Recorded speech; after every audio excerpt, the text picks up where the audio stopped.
So before we begin overhead pressing, we're just going to try to organize yourself in such a way that we get those hips in a good position, like level with the floor, rib cage stacked over. You can see I'm messing around with that position right now, playing around with my hips and my rib cage, trying to stack them on top of each other and organizing them on top of each other. You can see how when you press up, it's a nice line of force right over that center of mass. Now this is kind of a bad position where we're getting a lot of that range of motion out of the lower back versus the lat and the shoulders.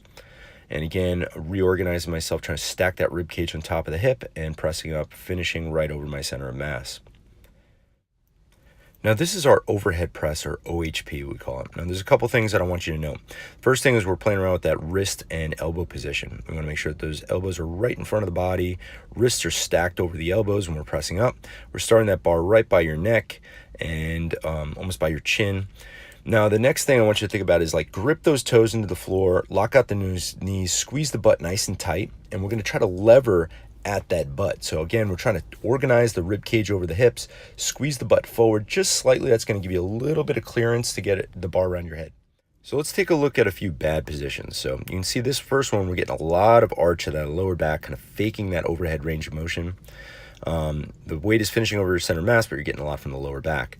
And this next one, the rib cage is down, but now the weight is in front of the center of mass. So we're not completely getting that range of motion out of the shoulder either. So back to the good position, we're going to slow this down a little bit. You can see the rib cage and hips are organized on top of each other, as well as the wrists and elbows. You're leveraging just a little bit at that butt and pressing up overhead, finishing over that center of mass. So here we are from the front.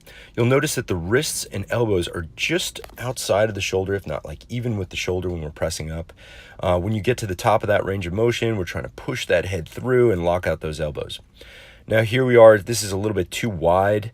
You can see that those elbows are a little far back as well. We're trying to keep, ideally we'd want to keep those wrists in line with the elbows. Again, this is a better position, a little bit closer. We're gonna get a little more force out of this one. Now this is our overhead push press, or OHPP. Every once in a while we'll use this.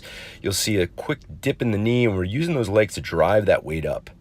So we're trying to stay as vertical as possible, quick dip and drive it up and finish just like your overhead press.